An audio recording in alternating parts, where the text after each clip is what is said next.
scientists both in biology and in physical sciences to look at the ocean.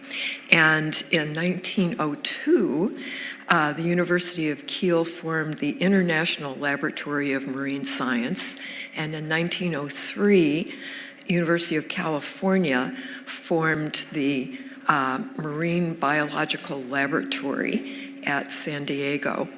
And from those two laboratories formed by universities interested not only in marine biology, but the interplay between biology and the physical world around it.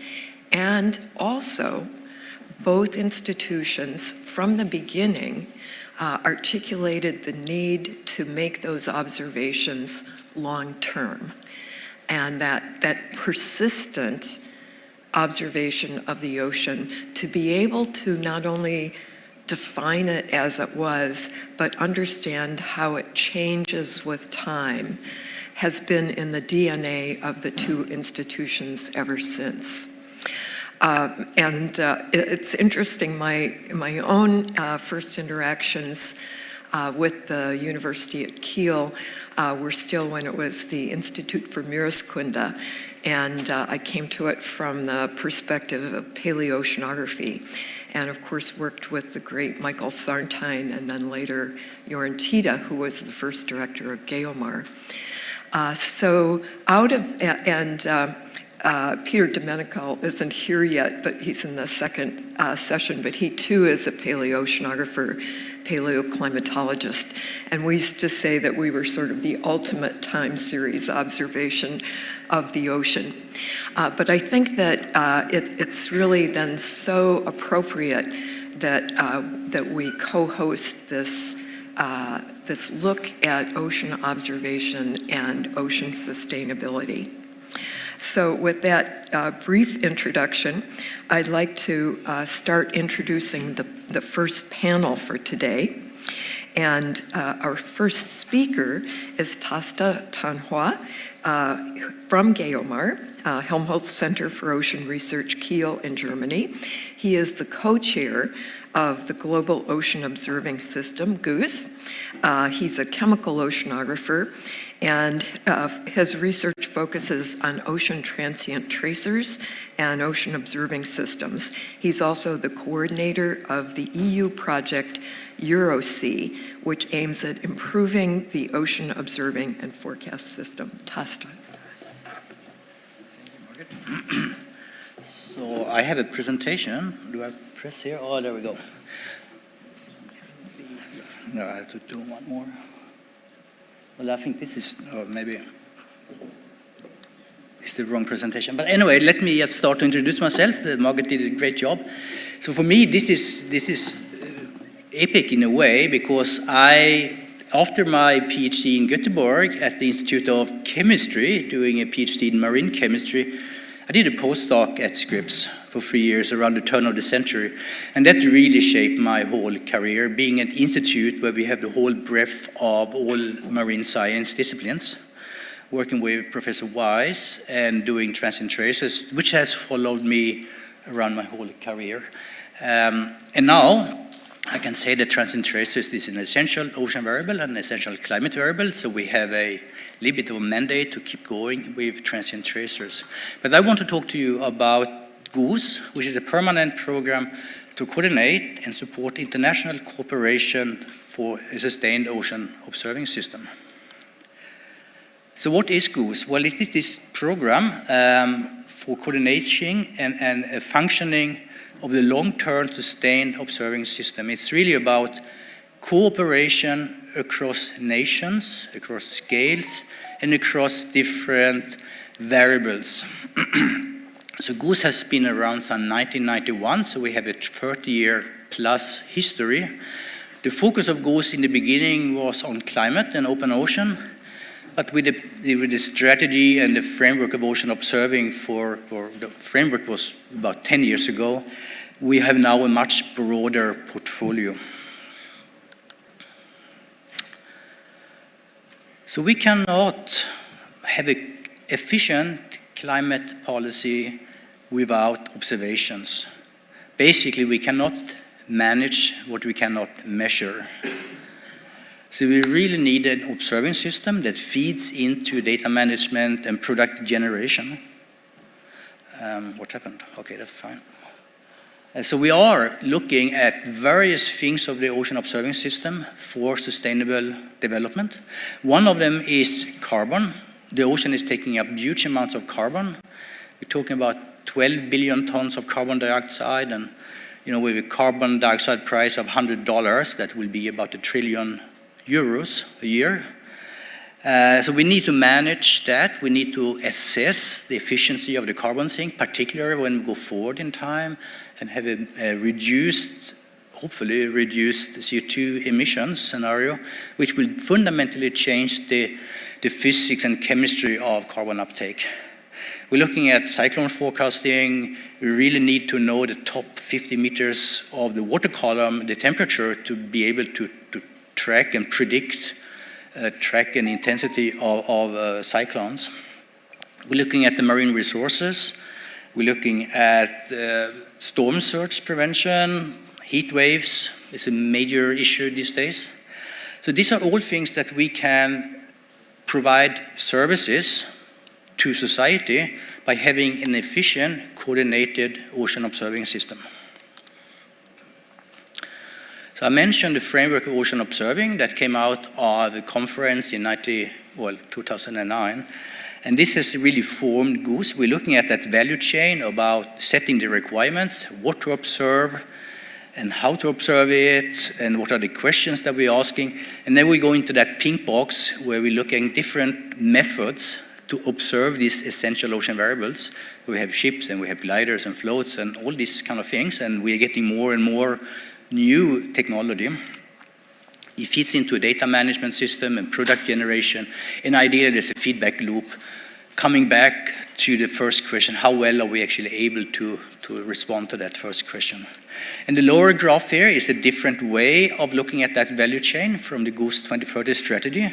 So we have the inputs, the requirements, we have the processes, so actually making the observations, we have the outputs, which are then the data products, and then impact. We really want to get impact. And you see that snaky curve is kind of snaking back towards the requirement setting again. And the readiness level concept is something that is very common to use these days, but I think it was for the ocean observing community a new concept when it came out more than 10 years ago. So Ocean Ops, former GEOMAR, is tracking the ocean observing system. And you can see this map that they are producing, and Matthew Belbock is sitting here in the audience, is leading that entity of GOOS. So these are all entities or assets in the water. It looks like there's full of assets, but really each of these dots is corresponding to many square kilometers of ocean space, and many of these dots or lines are things that are repeated every 10 years and so on. So we are not doing as well as we would need. And there is a quote here from Lars Peter Rietsgaard in WMO, really stating that if you don't have data from the ocean, even the weather models are going to go astray. So this is a little bit about how we are set up here. We have a scientific oversight and steering committee. We're looking at 3 panels on biogeochemistry, biology ecosystems, and physics, where the experts in these essential ocean variables are guiding the development of the observing system. Then we have the coordination of the actual observations, so that is what I just told you about the Ocean Ops. And we have projects, so we are developing the observing system for different projects. Atlantis is one, TPOS, and we're going to hear from the Deep Ocean Observing Strategy maybe. And we have, as GOOS has kind of defined itself by delivering on 3 societal benefit areas: climate services, operational forecasting, and ocean health. And I mentioned the essential ocean variable that provides the framework around how GOOS is operating. So we really need to have observations of all these variables for different purposes. And this has been selected in a long process with the community based on the feasibility versus impact spectra. Some of them are important for climate, some are more important for ocean health and so on. And if you go to the website, you will find specification sheets that tells you a little bit more on how you can observe them and what the spatial, temporal resolution is that you need and accuracy and all that kind of details. So I mentioned a strategy. So it came out in 2020. I think we presented that at the first Ocean Decade conference in Copenhagen. And you can see that we have 11 strategic objectives where we want to move forward. On the green box in the top there is about the core of GOES, system integration and delivery. It's about data, it's about design, it's about operational tracking. We have the deepen engagement and impact. So we need to strengthen partnerships. That is really key for the new strategy. We need partnership along the whole value chain. It's no point in just making a lot of observations if that doesn't lead in the end to some impact. So we want to be able to evaluate the impact, we want to do advocacy, and we want to empower end-user applications. And to the right here, we have Building for the Future. So we are supporting innovation very much together with the oceanographic institutes like GEOMAR and Scripps and POGO in particularly. Guide capacity development, also together with POGO. Observe human impacts. We have a great breakout session on Wednesday where we talked about IMDOS, the Integrated Marine Debris Observing System, and that is coming along very well. That together with Ocean Sun are new essential ocean variables. And we're looking at governance for the observing system. And Margaret mentioned that I'm coordinating the EuroSea project, and we have a vision that is very similar to the one of GOES. And EuroSea is really about ocean observing and forecasting. And we have about 1.5 years to go on that project. And I'm very thankful for the Commission to have funded that project. In the decade, GOES is leading and taking the responsibility for 3 of the endorsed programs. Ocean Observing Co-Design, one key program, where it's about co-designing the observing system, not just with the end users, but also with the modeling community, and make sure that we have a co-design process for that, developing that. Course Predict, very important to be able to take down observations and services to the closer scale, what really matters for people, close to cities and so on. And Observing Together, where we're looking at the communities around the world to be able to support the observations. So this is a little bit of our push from GOES here. We are looking at a fundamental step change in the way that we do ocean observing.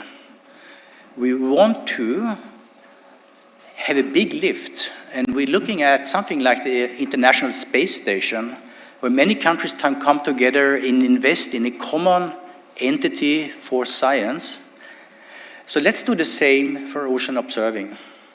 Let's integrate, let's move a little bit away from your individual grant, your individual research project towards a common good, providing society with the ocean data that we need. So let's build the International Ocean Observatory together. So I'll stop there. Thank you.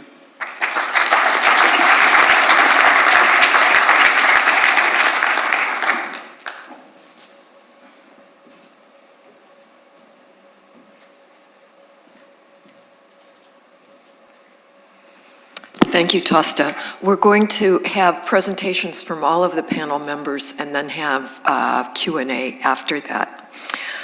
And thanks for that call for the International Space Station. Our next speaker is Lisa Levin. Lisa Levin is a distinguished professor of biological oceanography at Scripps Oceanography. And she is a marine ecologist who studies benthic ecosystems in the deep sea and the shallow water. I think many here in this room know her primarily for her work on the deep sea. And she is the founder and co-lead of the Deep Ocean Stewardship Initiative, DOSI, which seeks to integrate science together with technology, policy, law, and economics to advise on ecosystem-based management of resources in the deep ocean and strategies to maintain the integrity of deep ocean ecosystems.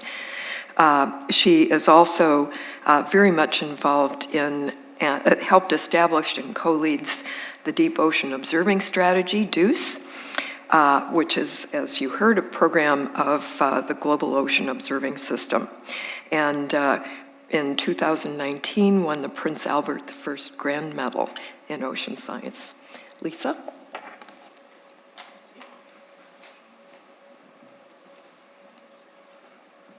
Okay, I'm hoping they'll put my presentation up. There we go. So, hello everybody. Today I would like to basically make the case for why we need to do observing in the deep ocean and talk to you about the Deep Ocean Stewardship Initiative. This is a picture of the submersible Alvin greeting a resident of the deep ocean there. So I think most of you in this room know that we're an ocean planet and that the deep sea, which we define as being below 200 meters, covers over half this planet, about 2/3. What people may not realize, let's go back, is that our exclusive economic zones are in fact mostly deep ocean. 75% of them have area, or I should say 75% of all exclusive economic zones, territory is below 200 meters. And for island nations, I think this percentage is much larger. Most island nations are in fact deep ocean, not just big ocean nations, but deep ocean nations. So I put this black slide up because this is what people used to think about the deep sea, you know, that it was dark and that there wasn't anything there. But we know there's a lot there. We also now know that the deep sea is not one thing, right? You often hear it referred to as one realm, but in fact, we understand that it is a huge range of ecosystems, some that we're still discovering. So we found low oxygen zones and tens of thousands of seamounts and thousands of canyons. We found flat abyssal plains and trenches.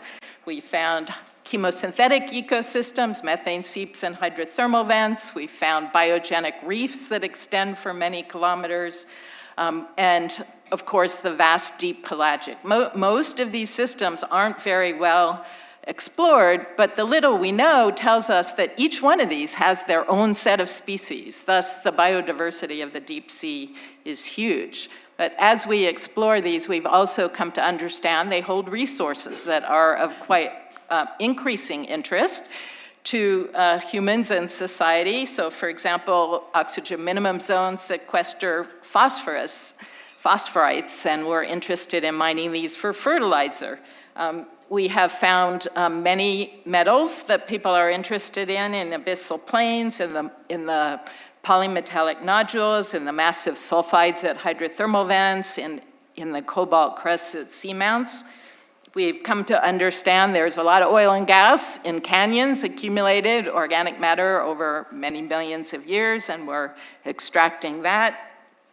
And there are aggregations of fishes that we are harvesting near seamounts, near cold water coral reefs, and some of these fish even aggregate at methane seeps.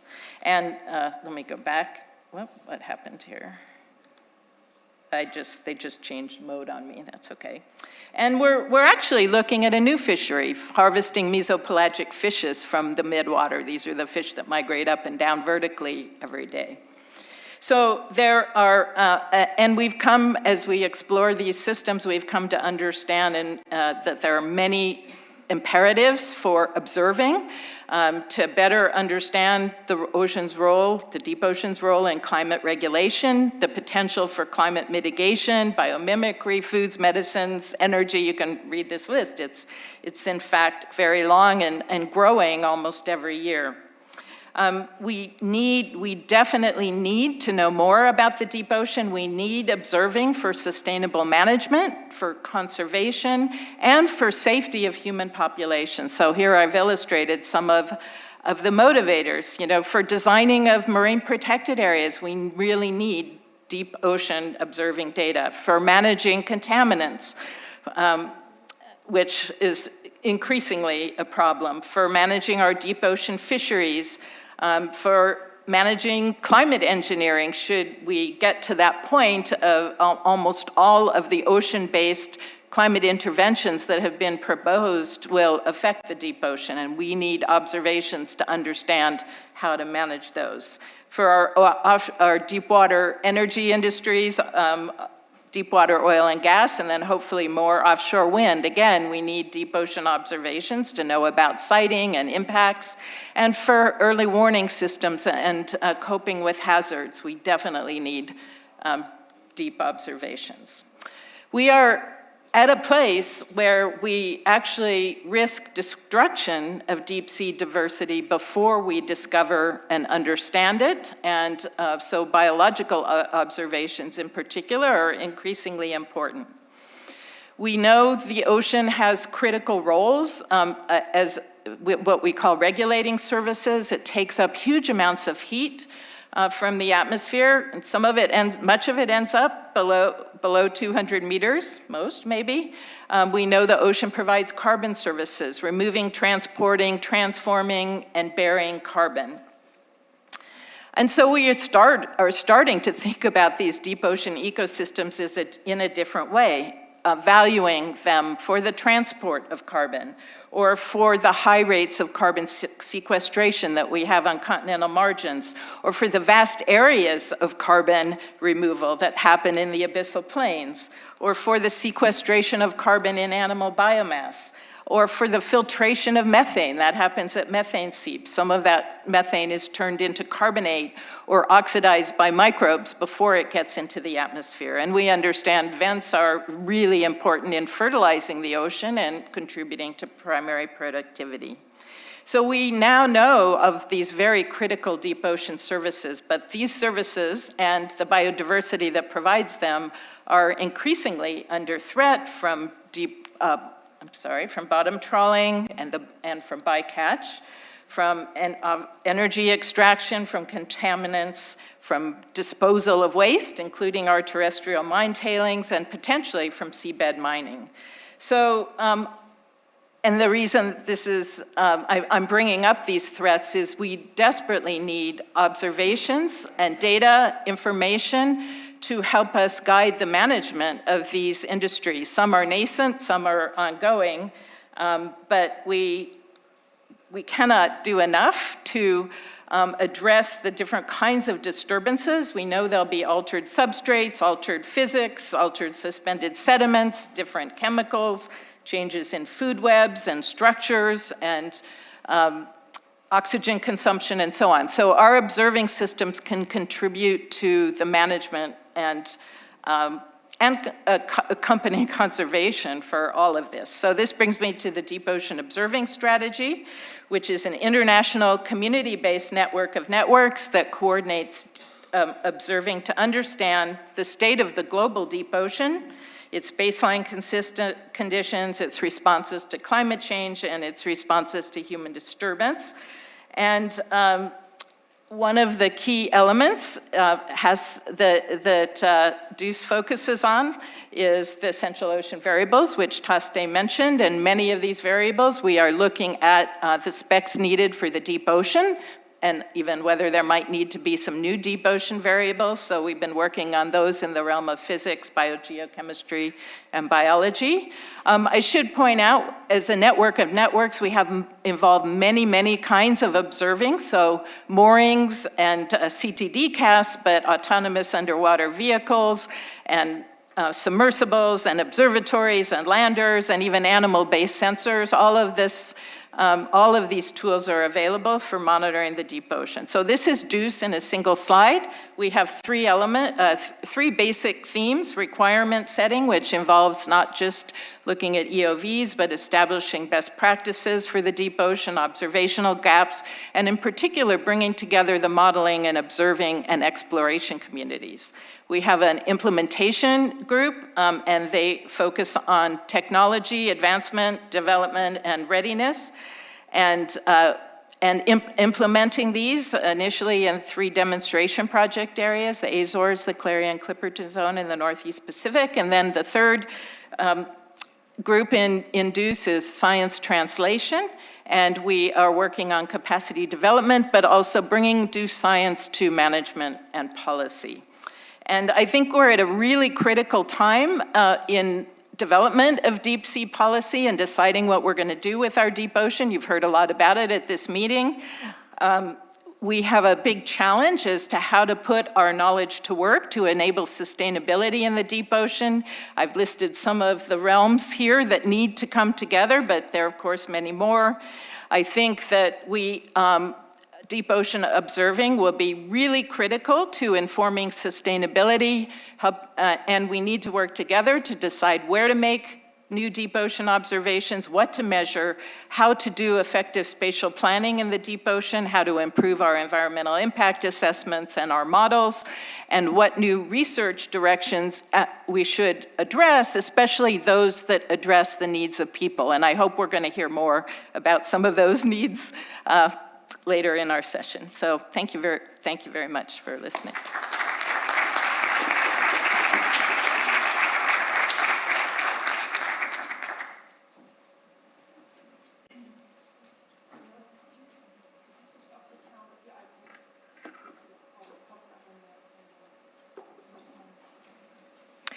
Thank you, Lisa.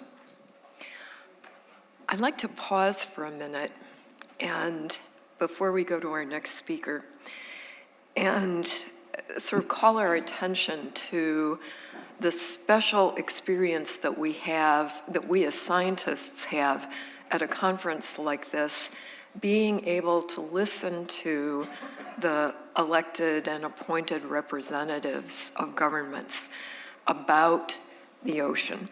And I think that one of the strong messages that comes out of being here is hearing how much they appreciate the science, but how much they want us to adapt our observing and adapt our science to the needs of those nations. And especially as we talk about observing, to also include, and this is definitely something that Goose has been focused on, including observations that are critical to the economies of the developing world and the, as we call it, the big ocean states now. And I think that those of us who look at Goose and talk about its great achievements in terms of understanding the ocean, need to own that piece that we need the support of the countries who want us to understand that for their economies and sustainability. And so I think that that's a really strong message that I felt here and that I've felt at COPS as well. So with that, we're going to turn to Corinne, or is it Corinna? Corinne Almeida. She is a professor of biological oceanography at Universidade Técnica do Atlântico, so Atlantic Technical University, and she's currently the director of the master's program in climate change and marine science. And her research focuses on ecology and conservation of coral communities in marine protected areas. And she's also very interested in coastal oceanography and the interaction between environmental factors in these ecosystems. Corinne.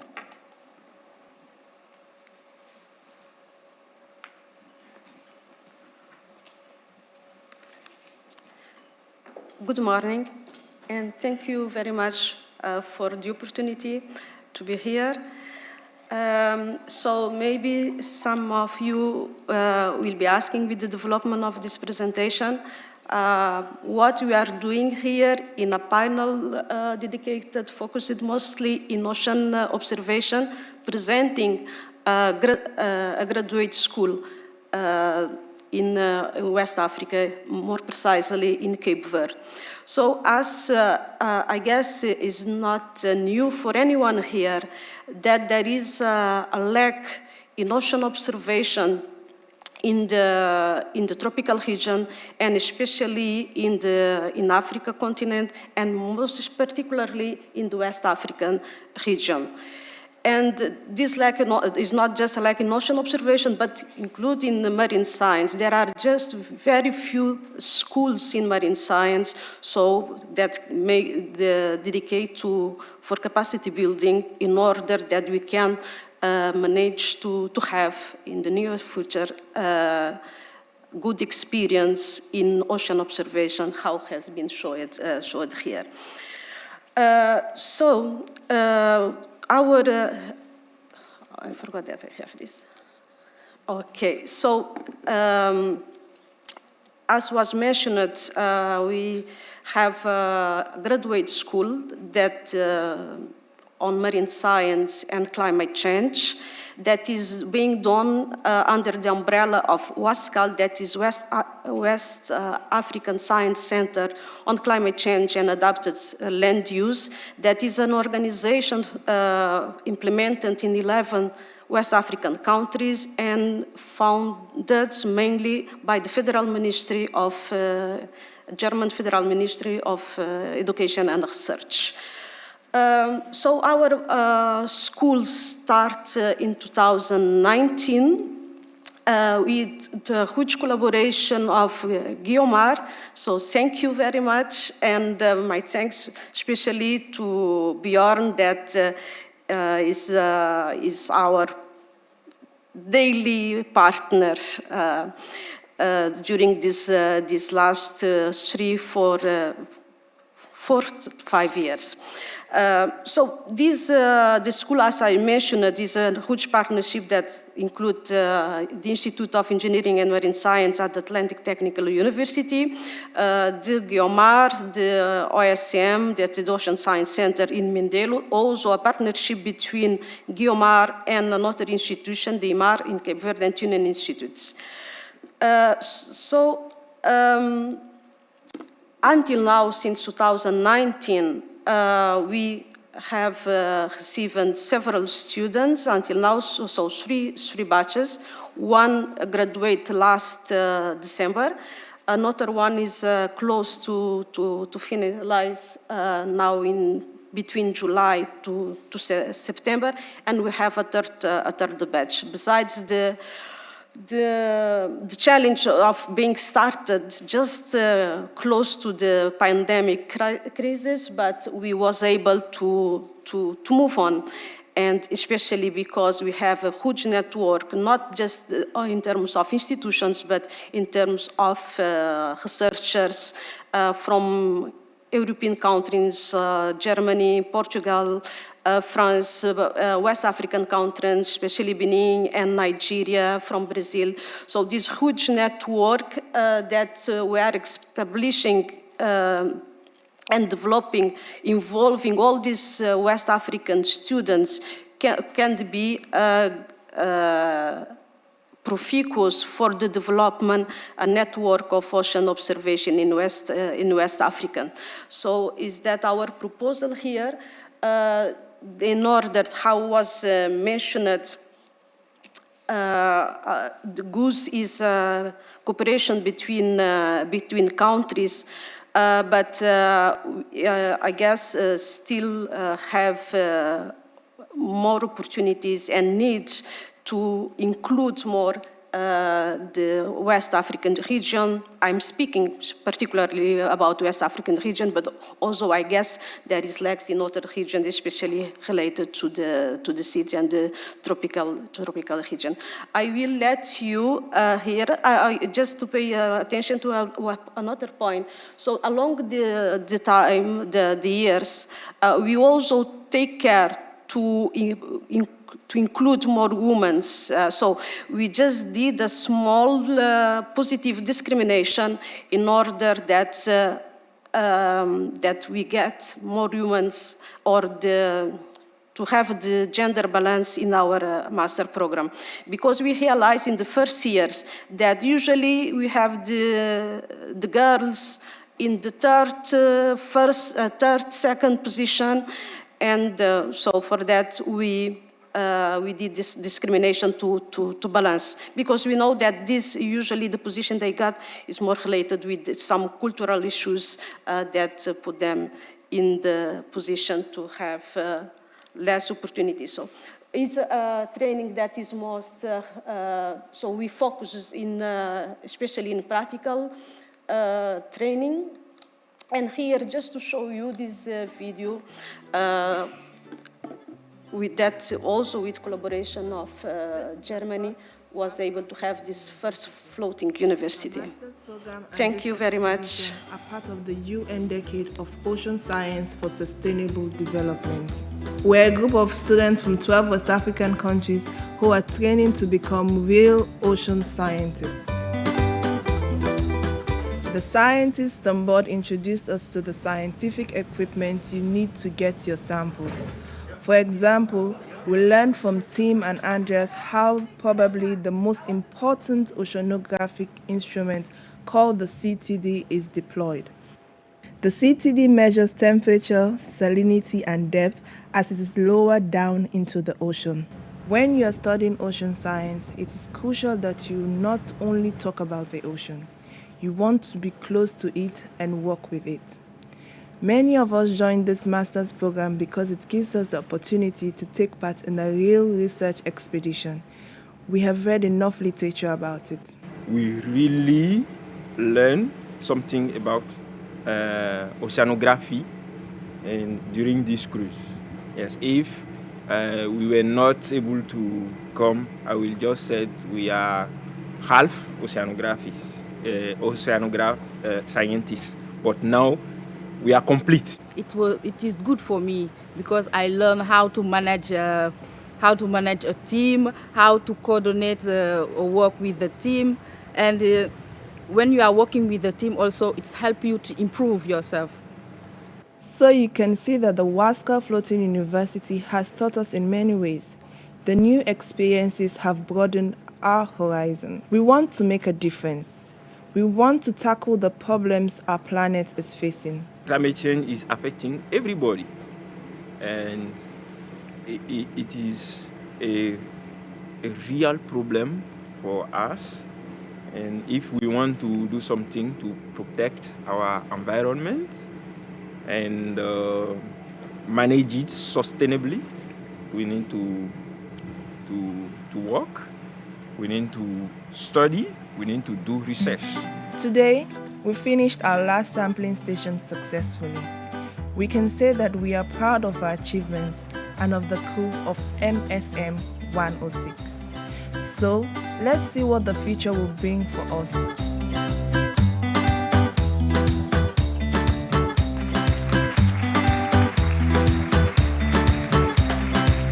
There's no time to relax. Everyone has to work.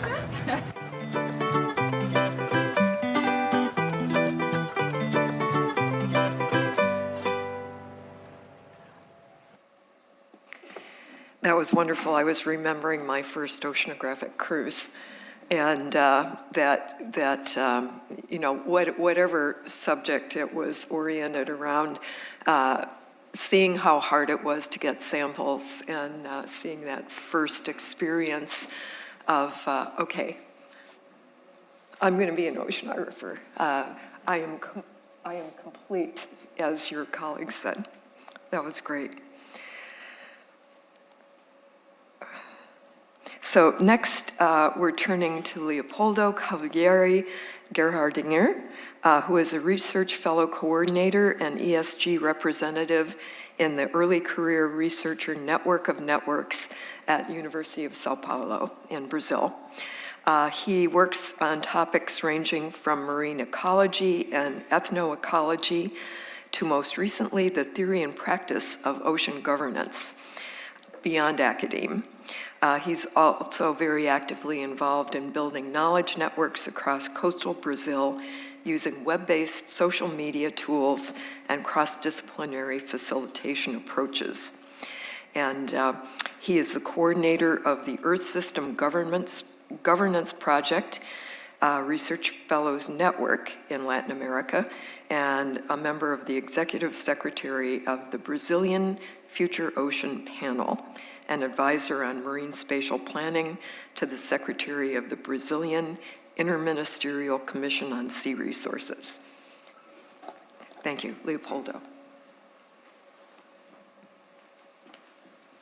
Hello, everyone. Good morning. So starting with some good news, I've moved now to Autonomous University of Barcelona with ICTA. So, yeah, thanks. Thank you all for the opportunity to contribute with this exciting session. And I want to share a few examples on how can we include the human dimension, human interactions in ocean observations. I think it's a topic that deserves a lot of our attention. So, yeah, we are all aware of the need to sustainability science to confront the complex challenges of ocean governance in the Anthropocene, for instance. Like, how do we respond to blue acceleration? A major question remains, though, how to engage ocean citizens' knowledge and bridge the divide that exists currently among visions of blue economy, for instance, and visions of blue justice coming from less powerful agents such as small-scale fishers. For instance, the small-scale fishers and fish workers' major contributions to sustainable ocean development starkly contrast with their continued marginalization in decision-making. And I will argue that networks, marine learning networks, in the interfaces of blue economy and blue justice movements and other ocean citizens' knowledge movements may create this sort of bridges in pathways to ocean sustainability. So, study cases from Brazil. This is a huge ocean area, which the Brazilian Navy calls the Blue Amazon, and civil society organizations are usually not able to advocate for ocean, the NGOs and social movements, because Brasilia, our capital, is very far from the coast. So this sometimes we think it was done for purpose, because it's very, very difficult for civil society in general to be able to influence federal level policy where the decisions are made. So we wanted to design a program that could address this sort of issue. And the first example here is the Brazilian Ocean Horizon, 4-year program which builds capacities around ocean governance system change by enabling leadership of early career ocean professionals to flourish, their leadership to flourish in the interfaces of ocean knowledge and policy. So we ask ourselves, can one be a catalyst and help create acceleration in transitions to inclusive and ecosystem-based ocean governance? So the program revolves around yearly inter-network seminars where participants from different networks come together online and in person to jointly design action research plans. So to envision activities that will be co-produced each year. So participants produce generally policy briefs, social media strategies, using podcasts, videos, webinars, original research articles. We've come up with an online course on ocean advocacy, and also to actually go to Brasilia and experience in-person advocacy where they can hold state agents accountable for critical issues in ocean governance. So since 2019, we have been working with 8 action research teams on different topics, from marine spatial planning to sustainable fisheries to environmental justice and other topics. So this is us in action. I'll talk about a little bit more about this methodology that we use to organize our networks and how we come together to mobilize, create community. So with this another example here. So the second example illustrates the application of participatory network mapping methods to explore federal government's authorities' perception about the blue economy agenda in Brazil. So we made 12 focal groups sessions with high-level authorities, government informants, to build a participatory network map in each focal group about how they envision the marine spatial planning arena now and into the future. So each session firstly discussed the group's vision for the blue economy, and then we asked them to enlist what in their perceptions are the most important actors, their relationships, and how power is distributed in that network, in the marine spatial planning arena they are part of. So we just published this paper, which creates a new protocol to merge, to integrate the perception maps from different focal groups into one joint visualization of the current and future marine spatial planning network in Brazil. So this is the visualization of public government's perceptions, authorities' perceptions. It's an integrated view on the current and future MSP network in Brazil. The thicker edges, the connections, were perceived by a large number of participants. Larger nodes, as you see, represent us more powerful organizations. On both networks, the current network and the future network, what they envision that the MSP should go towards to. On both networks, note that public actors in pink predominate and in number and power. Also note the dominance of interactions between public actors and their close relationships with powerful forums. These forums are in blue, the multiple stakeholder forums, government authorities, and then you have civil society on the margins of the network. So this is a nice way to see where they perceive power is and who are the important actors in their view. So the transformative capacity of ocean networks is increasingly necessary, but also untapped in its full potential. Network building drive marine research and policy initiatives worldwide anyway, yet ocean networks are often afterthoughts or remain volunteer efforts due to a lack of committed resources. The transformative capacity of ocean networks have never been so necessary, yet with so much potential still untapped. I'll close with saying that the UN Ocean Decade is a global movement to change how we co-create and share knowledge, and that we need to find new ways of creating self-organizing, bottom-up learning, and impact networks. Ocean actors need to be able to find each other. Experiences and potential solutions need to be shared openly in near real time, unimpeded by language or technology barriers. We need to break free from top-down hierarchical systems to enable co-creation of ocean knowledge by self-organizing networks and communities. I'm now currently working on a toolbox of participatory network mapping so we can make accessible this type of marine social science methodology. And one that could be adapted, for instance, to various types of action research purposes, including for steering networks of ocean biophysical observations, or even to enable observations of human interactions in governance systems, amongst other applications. It's a kind of a method that can be tailored to the needs of different projects. So with that, I conclude. Thank you.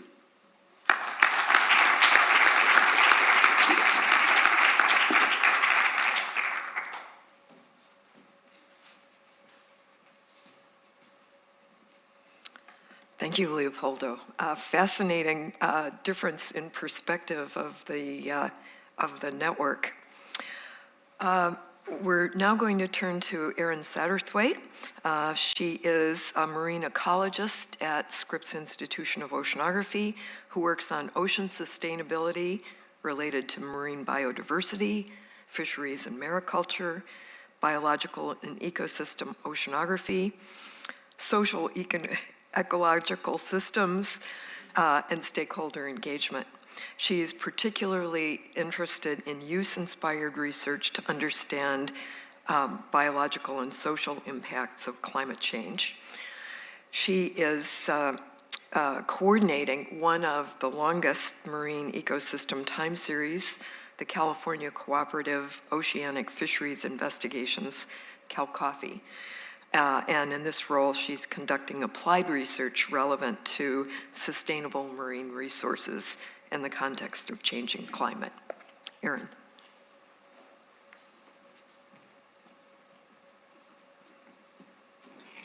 Great, thanks so much, Margaret, and thank you all for being here. This is such a treat. So I'm really looking forward to sharing with you this idea of thinking about marine ecosystem observations to support sustainability and resilience. I think in line very much with the theme of the session today. And so I wanted to start off very broad. This is the vision that guides me, and I think, at least for me, has really resonated in thinking about how do we move toward this envisioned future of resilient and vibrant global marine ecosystems and human communities. And to me, this is really, the integrated ecosystem solutions are a key piece of this. So I put this up here because I think we really want to be there, right in that middle, that sweet middle spot where sustainability happens, but that really requires integrating across these different aspects of society. And so scaling up ocean solutions, very much in line with the theme of this conference, requires that we have a way to learn and adapt over time. And I think this is especially important because the systems that we're working in, we know, are highly complex. That's been said a lot, but I think it's really important to emphasize that because this learning and adaptation is needed in these complex systems. We don't know right away what we need to do. We need to keep evolving. And so to me, this is where long-term ocean observations come in. And I especially like to think of them as our sensory system for society. Think of it in the same way that we have our eyes, ears, nose, mouth. We have all of these different observing systems, physics, chemistry, biology, and society that can contribute to our holistic understanding of the system. And so a global observing system for marine life is especially important because marine life, we know, is foundational to many aspects of human, cultural, ecological, and societal well-being, and really can contribute to this envisioned larger scale holistic understanding of our ocean relevant to societal needs. And so to understand the extent of this observing system, we had worked with the Goose BioEco panel and many other partners to conduct this global assessment of what is being done globally. And we found that 7% of the global surface ocean, I want to emphasize surface ocean here, is covered by marine biological observations. And so I'd also like to note, if you don't see a program that you know of or are part of, or if you see your program and you want to check it out, you can go to this interactive portal that's still under development. We'd really like this to be an iterative, interactive process. And as you can see, that the observations tend to be concentrated around coasts and developed nations, as well as kind of more in the mid-latitude areas. And so from this work, there were a couple kind of key points that came out of it, which were maybe seem obvious, but I think are extremely important to highlight here, that biological observations need to be sustained, they need to be coordinated, they need to be integrated, and then expanded. And I think I'm really looking forward to the next panel for that reason, thinking about how do we continue to expand and grow these observations. So the first piece of that is to sustain existing long-term biological observing programs through novel technologies, so things like environmental DNA or other sorts of processing, AI and acoustics, as well as diverse stakeholder and early career engagement.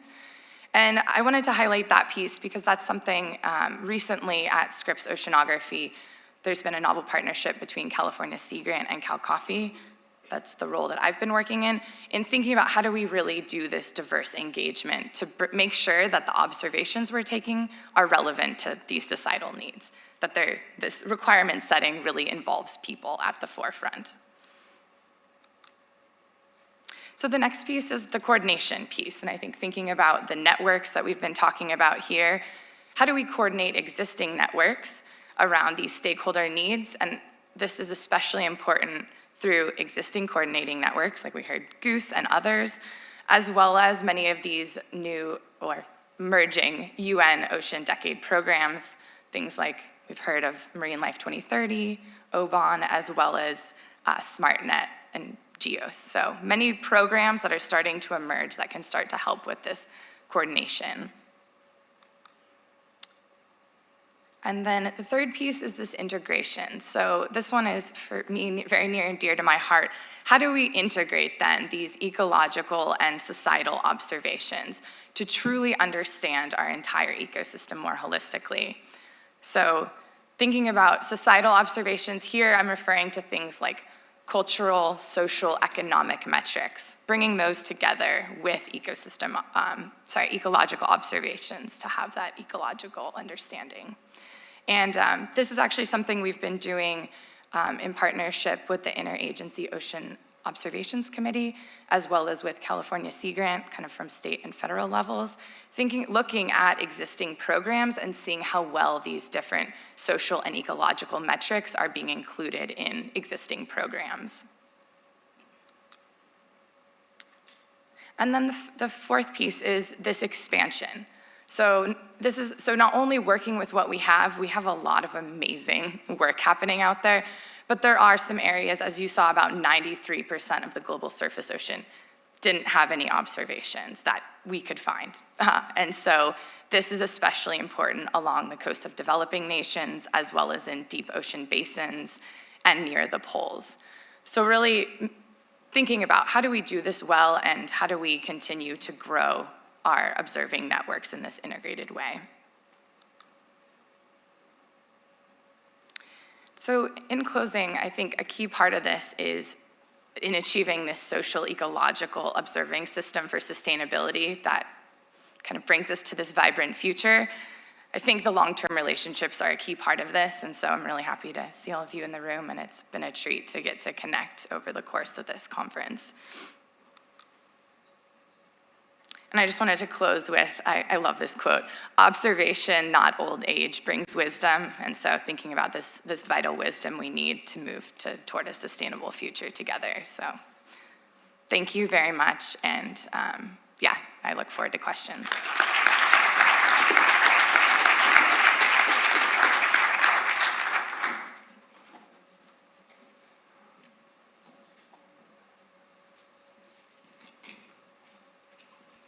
Thanks, Erin. All of our speakers said they look forward to questions. So,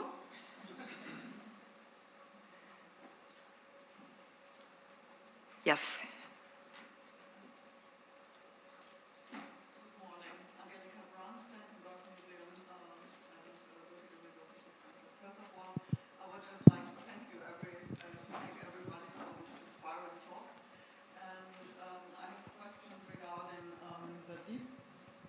Thank you very much. I have a question regarding the deep ocean stewardship, both to Lisa and Erin especially.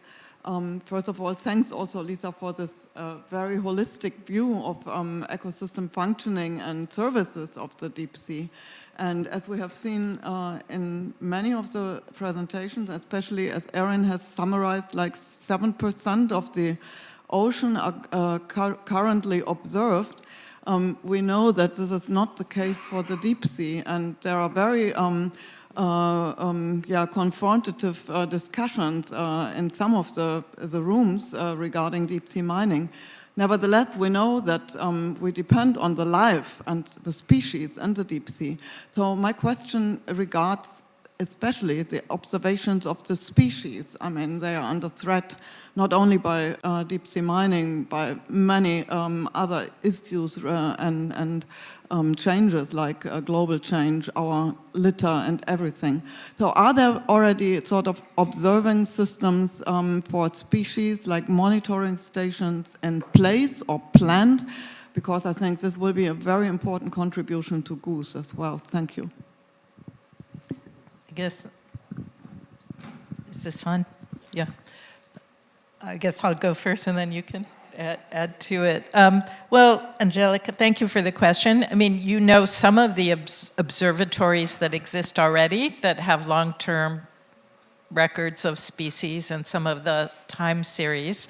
You point out a really big problem in the deep sea. We haven't found or described most of the species that are there. I do know that people are moving in the direction of new technologies that can observe species, and maybe someday Argo floats will have eDNA chips to record species, and maybe Margaret would like to say something about what Oban has planned, but I think that there needs to be more discussion of innovative, outside-the-box things we can do to get species records. Making sound one of the essential ocean variables has the potential to help us understand when different marine mammal species go by, and we're learning fish how it makes sound, so maybe we'll be able to detect fish species. But I think we need to do more in that direction. Yes, back here.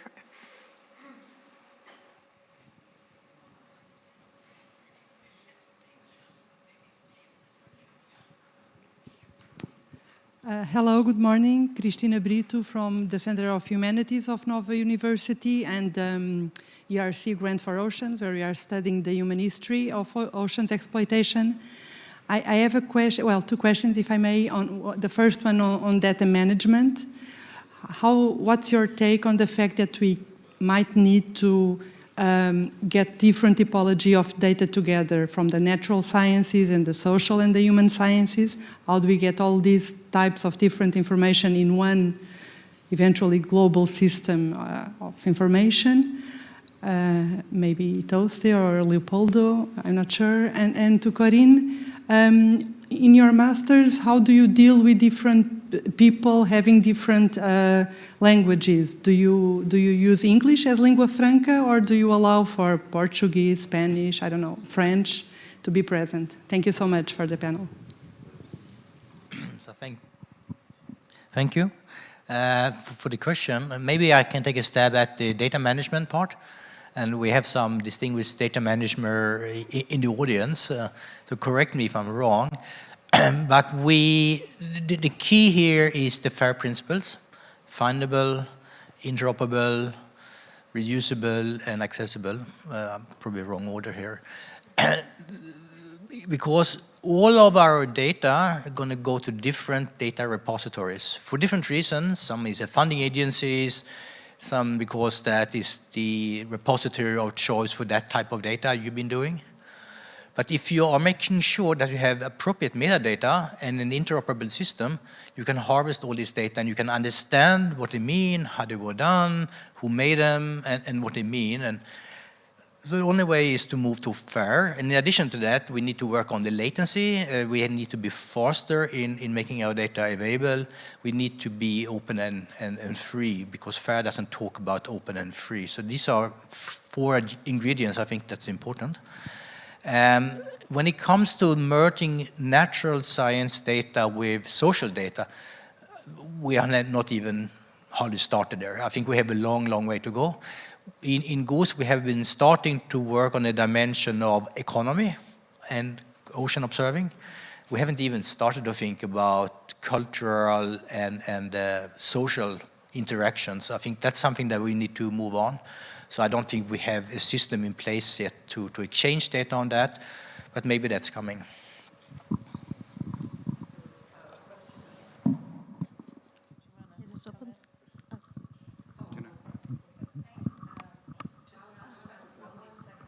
You want to finish the question about language, and then we'll take you. Okay, it's okay. So thank you for the question. The WASCAL official language is English.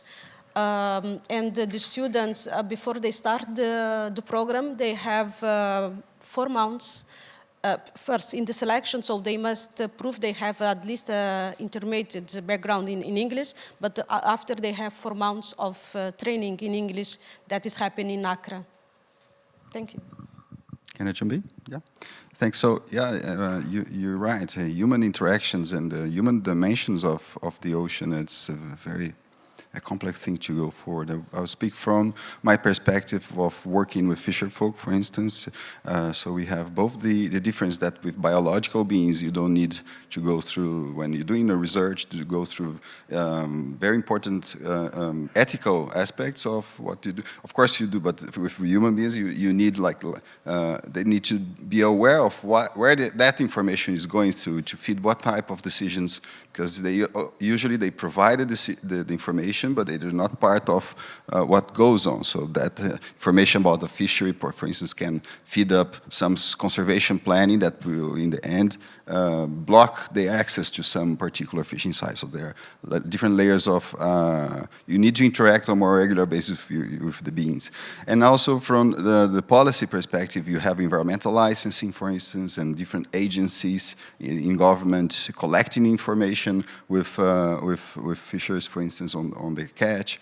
But there's a lot of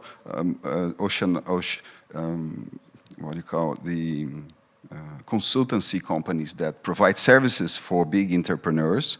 They don't have the same responsibility nor legislation on their backs to collect information from the ground. Also, it's a big problem, and then this information flows to different departments and becomes fragmented. So there's a whole lot of layers of difficulties that we have to think of when we think about integrating the human dimension on the observations community. Great. Thank you. So, all good things plus three, I try it again. My name is Barbara Neumann from the Institute for Advanced Sustainability Studies in Potsdam. And first, I wanted to say thank you for this panel and putting together these various perspectives on ocean observation. That's really great and inspiring. And the question I have is to Erin Satterthwaite, but perhaps to everyone, relating to what you said, Erin, that ocean observing is a sensor for society. And I was thinking about the problems that we have are really moving quickly, and we need to take also foresight decisions if we, want to take good decisions. That is one of my thoughts. I work on ocean governance and also social ecological systems, thinking much behind that. So the question I would have to you and to the panel is, do you think about integrating a foresight component or integrating scenario building into the observation systems? Thanks. Great. Thanks for your question. I think that's a fabulous thought, and I think the foresight piece is essential, as you mentioned. I think the way that we've been thinking about it, at least in the kind of from the ecosystem or biological perspective, is ecological forecasting. And I think that's a definitely important kind of emerging aspect that could really speak to this. But I think you're right that there's a real opportunity to kind of continue to include that and have that be a key part of it. And I just kind of in line with that, I guess what Toste mentioned about the kind of latency, or making sure that we have observations available early. I think that in some ways also speaks, it's kind of not only looking, kind of forecasting or looking ahead, but also how do we have that information more real time, whatever that means, but more real time to more quickly adapt and make changes and be a little more nimble. I think having these systems that are so large and slow can be really hard then to kind of have that more forward-looking or forward-moving aspect. So yeah, thank you. I think that's a fabulous question, and I'll let others, if you'd like to chime in. For me? Yes, so we're talking about futures methods, and there's several initiatives that is worth looking towards too. So, for instance, the IPBS is working with nature futures methodology, where there's seeds of Anthropocene, where you get what kind of innovations we have around us, and then how these innovations, if they flourish and become the common things. So there is this the social pathways, socioeconomic pathways that IPCC is working with. It's another methodology to envision different archetypes of futures, so we can But the problem is that most of these methodologies still rely a lot on social scientists, transdisciplinary scientists working with communities. So I think that we, like for instance, gaming and promoting different accessible methodologies so that people can themselves contribute with knowledge, either through material, games, prototypes, but also board games, but also digital interfaces where you can feed this continuously on different levels. For instance, I've showed the participatory network mapping approach, is one approach in marine social science, and we actually are trying to develop, also we can envision the current network, but we can also envision what the network should move towards to and create shared perspectives on what the connections need to occur, how power must be changed, and this sort of issues can be explored. And I think it's time for the marine social science community to join forces with all of you. Maybe I just chip in very quickly. So in EuroSea, for instance, we do have a task on foresight, and we're looking at foresight. So that's certainly on our agenda. I think we can look at foresight in different rooms. We can kind of anticipate new technologies and new possibilities, how we can observe and deliver the observations to the users. We can also look at new requirements. And one example here is the need to observe and assess the efficiency of adaptation measures in the climate change and responding to the Paris Agreement. That would be one. And we are working on trying to understand how we can build an observing system that is not only kind of tracking the natural system, but can inform adaptation and mitigation measures. And I think linking that to the digital twin concept is really important here. And we're also looking at foresight in terms of governance and how we organize ourselves, how we can give more integrated and deliver the observations, or rather the information to society in a more efficient way than we have today. So foresight is something that we think about, and I would be happy to have some more discussions with you in Potsdam on that as we move along. Thank you. Thank you so much for giving us a view of how global ocean observing is evolving to be able to be global ocean observing for sustainability. Thanks so much.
Would that be okay? Right.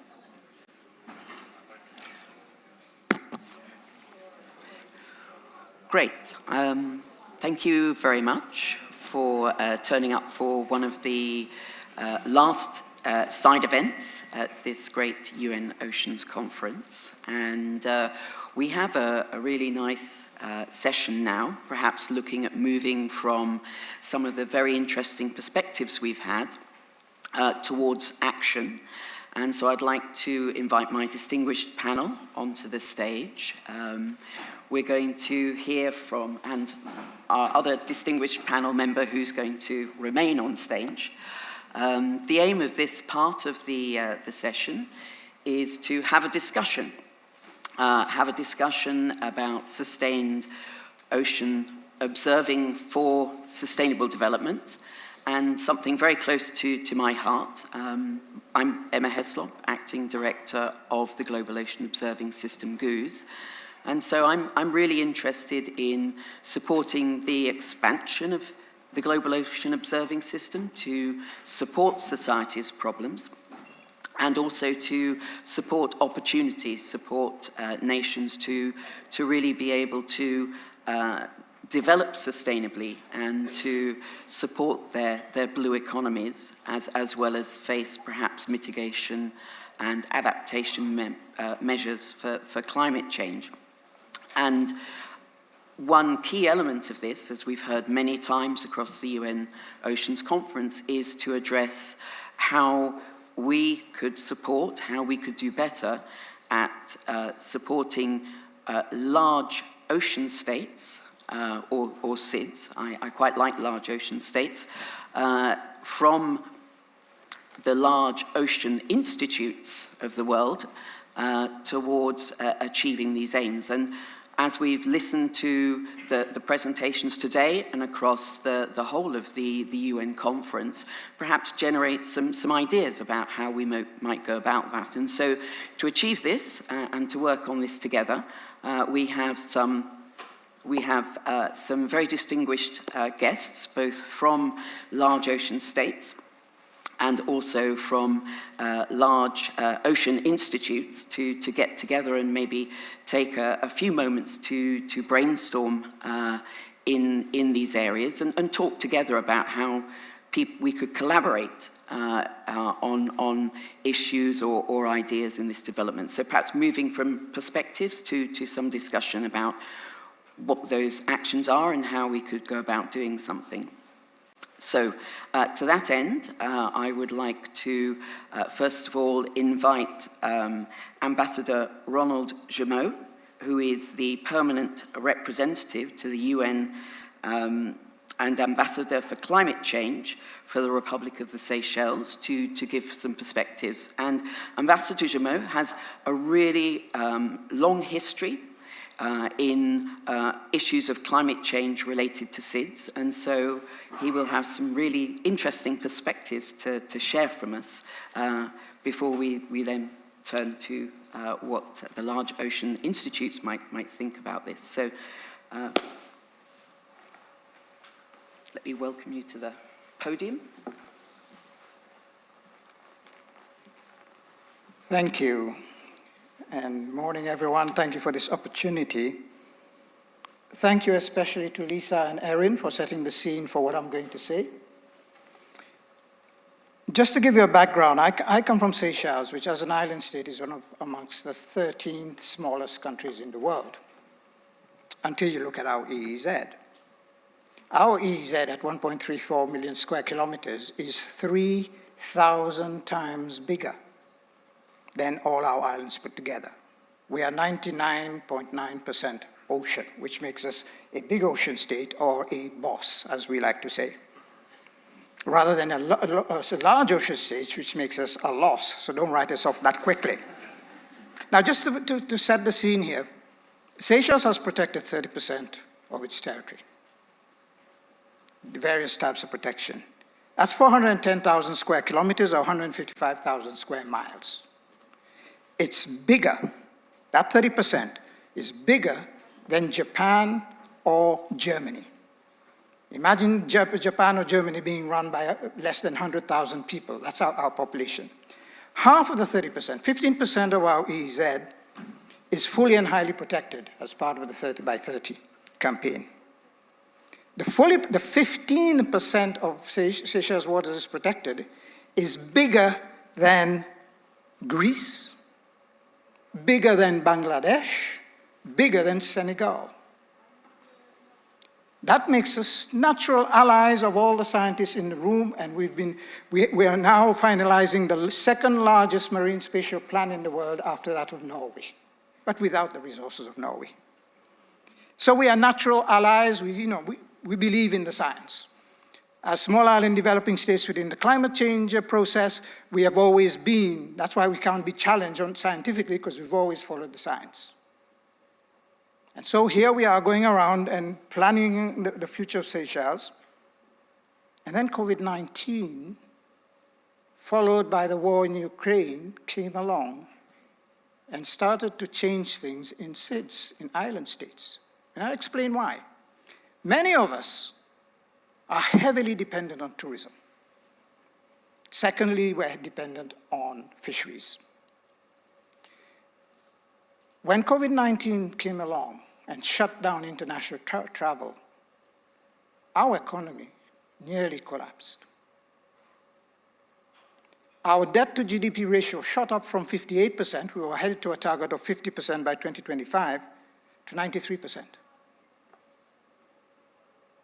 And then along came the war. As we were coming out of COVID, along came the war in Ukraine, and it just so happens that at that time, our biggest source of tourists was in Eastern Europe and Russia. And things went on a tailspin. So, in a lot of island states, and this is playing out a lot in the Pacific, there's a lot of talk about diversification of the economy. When you have a country of mine, 115 islands, merely 455 square kilometers, and half of Seychelles Islands, our land territory, 47% actually, is protected. It's the second highest ratio of protected land in the world after Nepal, I think. Where are you going to diversify on an island that small? There's only one place we can diversify. It's the ocean, which is 3,000 times bigger. And what is playing out now is that there are people who are coming to advise us on how we can diversify. And it's not necessarily in favor of the marine species, habitats, and ecosystems. You all know what's happening with deep sea fishing. You all know what's happening at the International Seabed Authority, the ISA or ESA, where there's a big push for deep sea fishing. And it has divided the Pacific Islands. Unfortunately, another speaker, Ambassador Prasad of Fiji, could not make it. Fiji is one of the countries that's pushing for the moratorium. There are other Pacific Islands that are pushing for seabed mining. They're whispering in the ears of the new government in Seychelles. And as Lisa pointed out, of the 1.3 million square kilometers, 70% of our territory is deep ocean. And one of the reasons we put up the Marine Spatial Plan was because to generate the science and the research to find out what do we have in our waters, where is it, what is its economic, social, and cultural value for us to be able to take an informed, scientific-based decision as to our future under SDG 14. And suddenly now, the deep sea mining community is feeling emboldened because we are weakened economically. And now we've recovered. Seychelles grew by 8% in 2021. And we're predicted to grow by 7.1%. We've recovered, but even our recovery is scaring us far more than when we went into a tailspin, because it's underlining how heavily dependent we are on tourism. It's a very risky situation to be in. And the way the world is going is not offering us any comfort as to, oh, things will be better later on. I don't believe in that anymore. So governments which are elected to look after the welfare of their people are under pressure. We have to find other sources of income. So the scientists in the room, the institutions in the room, have to take that into consideration. It's a conservation that's taken on added urgency. And it's coming quick, because Nauru, one of the smallest is the smallest independent sovereign state in the world, is the one that triggered the 2-year rule at the International Seabed Authority, giving ISA only 2 years to come up with the regulations and all the precautionary actions that need to be done. And after 2 years, we go ahead with deep sea mining, unless the move for a moratorium gathers pace and takes hold internationally. And we can't leave it just to the ISA, it has to be done outside. And President Macron here said something very interesting about stepping in there. Because what you're going to do, the people you took for granted as being your natural allies in terms of governments and ecosystems and economies are now being hit left, right, and center. Governments have to survive. Elections are coming up. They have to find a source of food, of job security, of livelihoods. So this is the message, the warning bell that I want to sound. Take that into consideration as you plan going forward, that these deep sea areas that you took for granted you can come and do your science in, you may have to share with undersea bulldozers which are churning up the water, affecting not just the seabed, the water columns above. You all know the story. Thank you very much.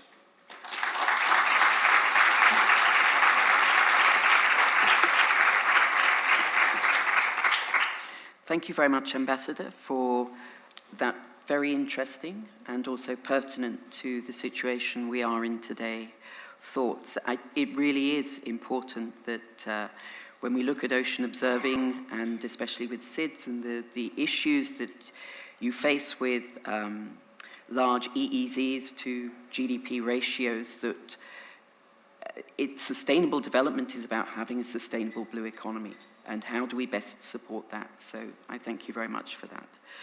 So we now have a slight change to the advertised agenda, and we had a sort of a late cancellation, unfortunately. But very fortunately, we get to have Corinne Almeida stay on stage. Sorry. You have to leave, right, okay. Would you, right, so we have another very quick change of schedule. So we will hear a reflection from one of our large ocean institutes, because I know that Francois Hollande has to leave for a plane, and we would like to hear from him before he departs. So please go ahead. I'm not really sorry to trouble the organization, because I indeed to leave. I did very much appreciate the first panel. Maybe I will react to 2 or 3 things. The first, as an echo to you said for Moscal, at this stage, these very days, there is a floating university that we did organize in France in the Indian Ocean, which is interdisciplinary, which is something quite common with biologists, ecologists, people interested in physics of the ocean and chemistry. But it is also interprofessional in the sense that there are artists on board, students in arts, also students in different types of careers, meaning, for example, mechanicians or future marine officers. So it's interdisciplinary, interprofessional, and it is, Mr. Ambassador, Your Excellency, it is also international. And there are students from Seychelles Island, from Tanzania, from Kenya, from, of course, of France, who are on board. And we also paid a lot of attention to the gender balance there. So I mentioned that because I was very much seduced by what you proposed about Wascal, but I think this is a kind of initiative that we can develop if we consider, for example, the Indian Ocean as a common good. And if we consider science as a common good, I think this is a type of initiative that we should replicate in the different research institutes, and I think the example of Wascal is a very good example. Maybe the second point I wanted to make is something that you just spoke about, deep sea mining, and there was in the first panel a few things that were said about the lack of information that we do have on the deep sea environments. So our organization is already involved in EMSO, which is a network of deep sea and water column observatories, and we very much are interested in continuing that. We have a colleague who was here these days and was coming back from Azore Island, where we have such an observatory. We just recently committed to develop 2 new ones. One which is in New Caledonia, and in the Pacific Ocean, and that will be developed in collaboration with Japan, in fact. And we feel that it's important to have international collaboration. And the other one will be in front of Mayotte Island, again in the Indian Ocean, because of this submarine volcano that was discovered a few years ago. So we feel that it's important that we add some new observations in different situations.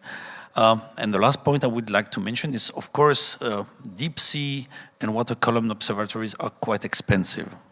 And the last point I wanted to mention is that the other day we had a very nice dinner with Edel, and we feel that the long-term observation, which is badly needed, as was said before, especially in the high seas, is expensive and is not that well funded by our governments. And so there is a big challenge. I understand that this is even more true when it comes to smaller islands, but for the high seas, there is definitely a big challenge. When we want to maintain, for example, networks such as Argo, on the French side, we are obliged to bring together different pieces of funding, and that's not that easy. So we are able to commit for the next 10 years, but so there is definitely a challenge in funding on the long run, the observation, deep sea, but also surface observation. So these were my reactions and my appreciation of the first panel and my small contribution to this panel. I'm sorry that I will have to leave, but that's the way the planes are. Thank you. Thank you very much, Francois, and thank you for interrupting and raising your hand. And I hope you make the plane. So, right. So we will turn back to hear some perspectives. We with Corinne. We had a little discussion over coffee before the session started, and I think that Corinne has, with her experience, as you saw, with the Wascal floating university and the undergraduate scheme, to pose some perspectives on what that might mean for sustainable ocean observing for big ocean states. So, good morning again. Thank you. In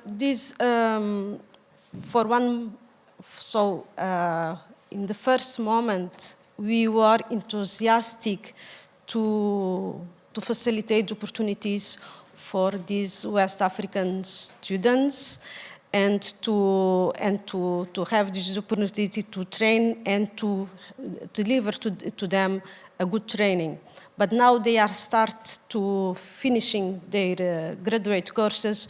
We have a concern, and is another problem that arises, that because there isn't too many institutions in marine science in West Africa, and when they exist, they do not have too many places for employment. So some of the students, some continue studying, but some of them still waiting for another opportunity. So it is great that we are working in training them, but this training just will be profuse and useful if they have possibilities and opportunities to keep working, especially in ocean observation in their region. Because what will happen sometimes, so for example, one of them is now studying in the United States, another in Germany, is maybe they will not come back. So it's important that we can create opportunities, so besides training, but we should also move forward creating opportunities in order they can be integrated and be retained in their home countries or in our region. In this point, one possibility that I think that we was discussing maybe could be because there is, for example, these examples of networks of observation that should be extended to this region, not just for the needs of this region, but for the needs of the whole world, because all of us know how important is the tropical region for the climate system. So there is a need of study to understand better for our our main needs, especially regarding to fisheries, regarding to coastal erosion, but it's also a global need. So for that, it's important to try to integrate. One point could be, for example, start with internships, paid internships associated to these, like goes, these observation systems. So being paid in the institution in their countries, they continue, and maybe with time, with examples, because of course, because we are not doing ocean observation, maybe especially, he told he is jealous for our scholarship, but I am most jealous because of their commitment with science. So we still have in our countries take science more seriously and to base our decisions. So it will be important. So give these examples for our politicians of having science, and with time, these students, or that was our former students, so these professionals will be integrated in their institution, their home country, because they had proven the utility of the data they get. So. Thank you very much, Corinne.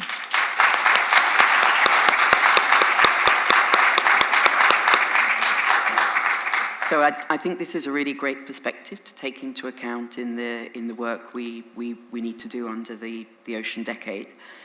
And certainly the discussion in that GOOS has a program aimed at capacity development called Observing Together, to help nations develop their ocean observing capacity, but make sure that it's focused on the needs of those communities that want to put the projects into observing together.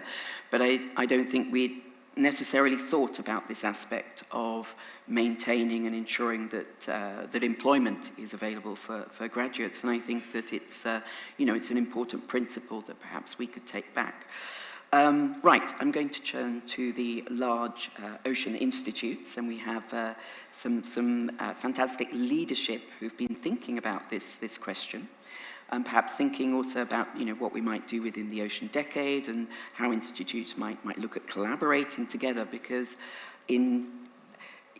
together I think we can go further, whereas individually we might go faster. And we need to go further within the decade. So first of all, I'm going to turn to Margaret Leinen, who is the director of Scripps Institute of Oceanography in San Diego in the United States. So over to you, Margaret. Thanks, Emma.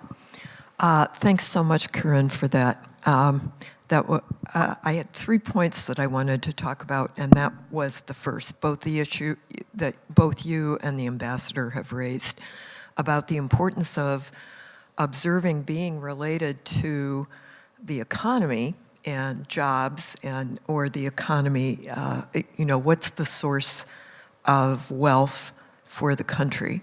And I think that we need to be thinking about that reality as we think about sustaining ocean observation. The second is a reflection I've had from a few things that I've heard at sessions over this week. And the first time I heard it was at a dinner that had a lot of environment ministers and director generals of agencies associated with this. And I won't say which country or individual it was, but one of them got up and said, it's time to stop with the science and start with the action. And it received an incredible round of applause. And I think that we as scientists tend to think, yes, you go start with the action, we'll just keep observing because, eventually it's going to be good for you. And I think that this is wrapped around that same issue that we saw reflected by the ambassador and Corinne, that unless we have just absolutely, utterly linked the products of ocean observing, not to just understanding the ocean better, but that economic piece, we're going to face more and more calls for diverting resources that we think are insufficient already for ocean observing to action. And I saw that repeated several times in various sessions over the week. And I think that that's a really important message for us all, especially for those of us who are directors of institutions and have the ability to talk about what the message is. The third thing that I want to mention is that I have been incredibly impressed by the way that that politics around the ocean has seized on this issue of big ambition, big commitments for 30 by 30, protecting marine areas. And, you know, thousands of commitments if you start from back at the first Our Ocean Summit and go through the One Ocean process and the UN Ocean conferences. And people are rightfully proud of that and celebrate that. I think that we need to focus on a similar kind of big ambition for the observations that are going to generate the knowledge for sustainable development, and start talking about the real, that side of the products, in addition to the side of, you know, more understanding of the ocean. Part of that is that sense of we know enough science already, and, you know, we can stop with the science and start with the action. And I think that it's going to be important for us to remind people how recently some of these big discoveries came out of observation. You know, it was only about 15 years ago that the Royal Society report on ocean acidification came out. It's only been about 10 years since we first started really hearing about deoxygenation. We're just this year hearing some very, very different perspectives on meridional overturning circulation and the potential for that to really be a factor that we thought was much further down the line in climate.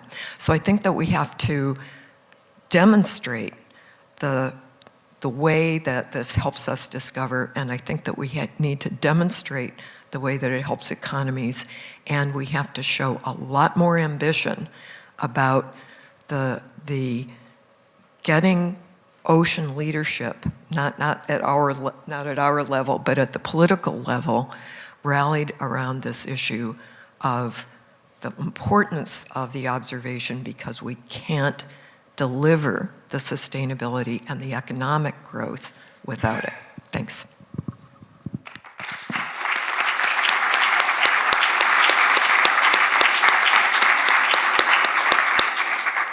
Thank you very much, Margaret. And I must confess that I really hear your call to action for practical measures. This is very important to me. I had a career prior to ocean observing in business, and this is a practical environment and around the economy and, you know, sustaining businesses, but equally well, we need for ocean observing to flourish in areas, it needs to be connected into the businesses of the large ocean states, and this should really be part of that focus. So thank you very much for that. So now I would like to call upon Katja Mathis, Director of GEOMAR Helmholtz Center for Ocean Research, based in Kiel, Germany, and one of the co-organizers. Thank you very much, Emma, and I'm very happy to be here, to see this room full of people.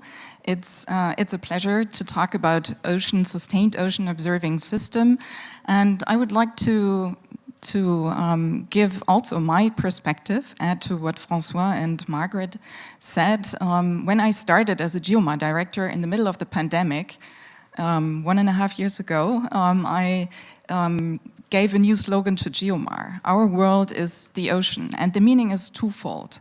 One is that there is a strong relationship between humans and the ocean, and there is a lot of interaction between humans and the ocean. And on the other hand, there's a lot of experience at GEOMAR, and we observe, we've heard from many people in the panel before, we observe and we try to understand the ocean system. And this is common to all big 5 ocean institutions, of course, that we try to understand on the one hand side the ocean, and on the other hand, we are enabling the development of sustainable solutions. And this is what Margaret said. For sustainable, we need both. We need basic science, we need the discovery part, and we need the solution part. The ocean is a solution to climate change, and we can only manage and use our knowledge if we measure it, and we need to keep monitoring. The AMOC is one example. We still don't know or whether the AMOC is weakening due to climate change, because we do not have long enough observations. And we heard a lot of examples on sustained ocean observations, how important they are, GOOS, EuroSea. We heard the example of Cabo Verde, of Mindelo, the Ocean Science Center, the Vascal University, capacity development, so international interaction networking is really, really important. And we talked about sustained ocean observing system, and here one point is really important. Only 30% of the ocean observing system is sustained. Everything is based on project money. And I'm an atmospheric scientist, so I would like to compare it to the meteorological observation system, which is handled by the WMO, the World Meteorological Organization. And there we have 70% of the observations that are sustainably funded. So we need something similar on a global level for the ocean observing system. So, and thank you. So we need to recognize the ocean observing system as a critical infrastructure. This is really, really important. And Margaret talked from knowledge to action. In order to come into action, we need the knowledge and we need the measurements. And ocean observing is also critical for digital twins, for the enhanced prediction of the system, etc. So it's really the basics, and it's really needed for ocean science for solutions. Thank you.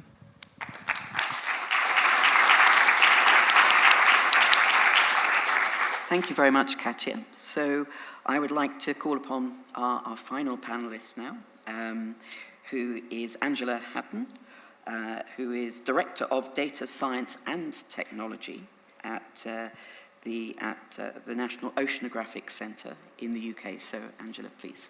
Thank you very much. So I'm going to kind of completely agree with a lot of what's been said. You know, it's not about science or action. It's about the whole thing. And there's no point to me doing any of the ocean observations and the science unless it makes a difference. And so it's essential we do large basin scale research with observations that can allow us to know the big changes going on, but without working in the coastal environment where we're making real decisions about what that means and how you might manage it and how you might adjust. You know, particularly we're talking about the economics.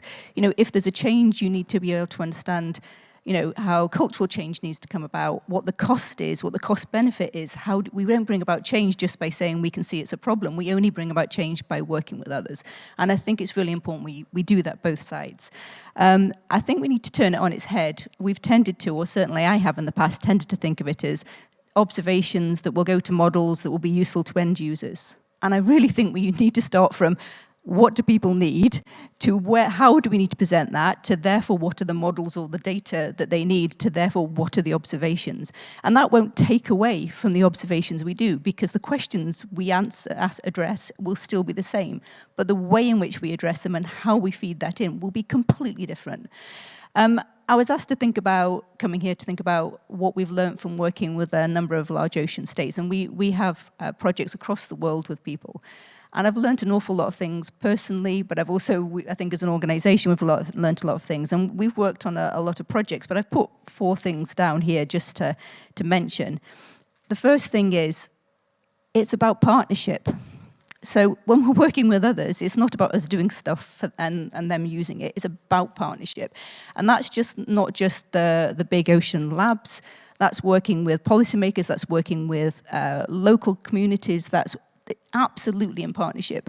And I feel like, in fact, there was a really good quote at a meeting the other day, and I quote it from them. It said, "It's not about coming to the global south and telling us what to do. You need to listen and understand the knowledge we have and the capabilities we have, and not start telling us what to do." And I actually thought, I sometimes think when we talk about capacity building, could we change that to capacity exchange? I've learned so much more. Thank you. I've learned so much more from actually listening to people than I have, I think, maybe communicated to them. And I think we tend to approach this really poorly. So that's my first one. I think we have to do that. Secondly, it's always should be about purpose. What are we trying to achieve? Because the rest of it should follow from that purpose. So for me, it's purpose comes first, then design that addresses that purpose, and then ensuring that purpose means the models, the data, the observations are fit for purpose for the specifics of the question we're trying to address. Which leads to kind of another which is we need to actually understand what the local needs are. There's, often we will get caught up in the bigger picture and forget there's real local defined issues that we need to address. And we have, if we work together, we can do that. We can bring that knowledge together. And then finally, which I don't know if everyone will like this comment, but for me, is about letting go of ownership. And the thing for me is it's about what are we trying to achieve. And when I say that, that's ownership of capital or infrastructure or data or who gets credit. What we should be thinking about is what we're trying to achieve, not who got to get credit for achieving it.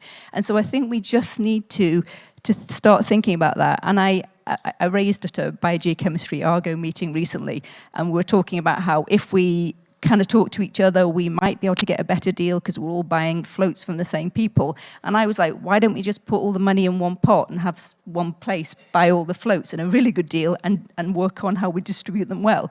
And there was almost like, when I mentioned this to a few people, it's been like, oh, we can't do that because our country would want to have the floats and own the floats. And I was thinking, we literally throw them off the back of a ship and the data goes to everyone. Why does somebody want to own that? Why don't we just say, this is our commitment, I'm putting it into this pot, you make the best deal for it, you put it in the right place.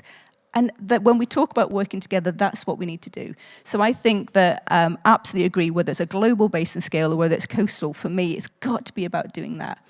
And then lastly, talking too much, I think we're all doing loads of things. So we're doing things in countries across the world and we're working with people. And some of the things we've really learned, again, is this co-design. Now, when we did work, we've gone out, in fact, recent project we've just finished, the PIs, who were from UNOC and from South Africa, they went to all the countries and they took 6 visits before we ever started the project or finished designing the project. Before any work was done, they'd gone and visited and they co-designed everything. We developed a MOOC, so it's a massive open access online course, and we co-designed that with all our partners. We didn't put something out there to teach people, we co-designed it. So again, we've got to start thinking that way, but we've really got to start thinking that way in a global perspective. And I kind of wanted to finish on the kind of expeditions and bringing people on board. What we've been doing is we realize this, we're taking ships out on occasion and we have berths occupied. So we've started putting that out to anybody in the world to come and, we've got support from commercial companies to help sponsor people to come and join the expeditions. And there's 2 things in that. Firstly, it actually is really good because it's a good training thing. We take early career researchers from anywhere. But the second thing is we develop the partnerships for the future. You build those trusted relationships and it becomes just something we work together on. And I'd like to finish with a quote from Asher from the Ocean Leaders thing, which probably is a quote everyone else has had, which is, talent is equally distributed, opportunity is not. And if we're going to say partnership, then we have to make sure there's opportunities for all. So for me, those are the kind of messages I've taken home.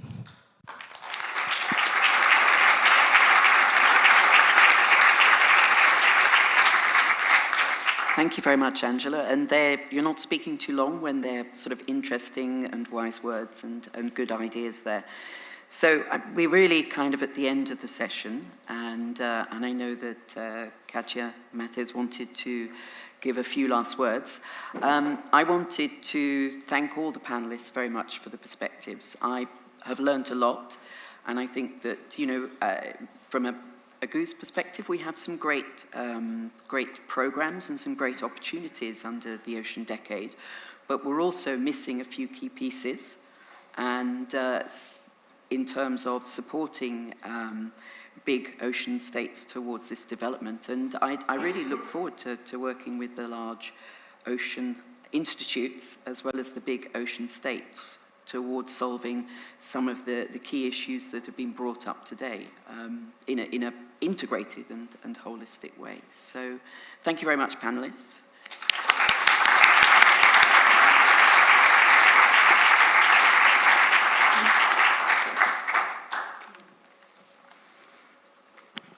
Okay, so after Margaret has opened the session with a nice view on the history of Scripps and GEOMAR, I'm happy to conclude and close the session with a very positive view into the future, because I think we can really use the UN Ocean Decade to move forward and to go together for a sustained ocean observing system. So let me say a few closing words. Many challenges face the ocean and the planet today in the realms of climate change, fisheries, energy and mineral resources, biodiversity, human health, pollution and more. Solution to these challenges will come from a deeper understanding of the ocean, its dynamics and vulnerabilities. At the beginning of science is discovery, systematic observation and measurement. Observations are initially driven by curiosity to understand the environment, biodiversity, climate, or the ocean. Observations of ocean physics, biogeochemistry, marine life, human interactions, and disturbances underpin the ability to effectively benefit from and conserve the ocean. However, if the overall system is to be understood, the observation systems should also be globally networked.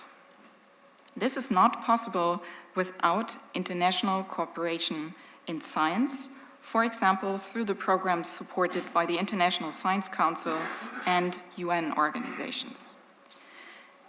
We have agreed on working together under the Decade for Ocean Science. Ocean observing has tackled integration of disciplines and communities. Technological innovation, generational shifts in ocean leadership, and improved access, equity, and capacity for many nations. We heard the voices of many perspectives on ocean observing needs, with particular emphasis on island nations. And I'm very thankful that you took the time to come here and give your perspective. We thank you, Ambassador Ronald Jumeau from the Seychelles, and Corinne for stepping in for the Ocean Ministry of Cabo Verde, to give us your insights as representatives of small island states. You and others emphasized the progress made and identified needs, opportunities, and priority actions going forward. Thank you for your evaluations and perspectives. We, as representatives of key ocean observing institutions, Scripps, Ifremer, NOC, Woods Hole, GEOMAR, will work together to address these needs. And I would like to refer to the political declaration of this fantastic UN Ocean Conference this week. Point 14A summarizes exactly the topics we discussed here. And I think we directors of institutions Focusing on global ocean observing in many aspects, we agree on the conference commitment, and I cite, to taking the following science-based and innovative actions on an urgent basis, recognizing that developing countries, in particular small island states, face capacity challenges that need to be addressed. We will work together on, as it is written out in the political declaration, and I cite again, strengthen international, regional, sub-regional, and national scientific systematic observation and data collection efforts, including of environmental and socio-economic data, especially in developing countries, and improve the timely sharing and dissemination of data and knowledge, including by making data widely accessible through open access databases, investing in national statistical systems, standardizing data, ensuring interoperability between databases, and synthesizing data into information for policy and decision makers, and support capacity building in developing countries to improve data collection and analysis. Finally, I would like to thank all the speakers again and all the directors for coming here, in particular Lisa and Toste for initiating this joint event and for putting together the excellent panel. I would like to thank Rob Monroe from Scripps and Nicole Köstner from GEOMAR for taking on the logistics of this event, and particularly Nicole for stepping in on very short notice. I thank Emma for the moderation of the panel and everyone else involved in making this side event happening and so successful. So thank you very much, and I'm looking forward to the partnerships to come and to a sustained ocean observing system. Thank you.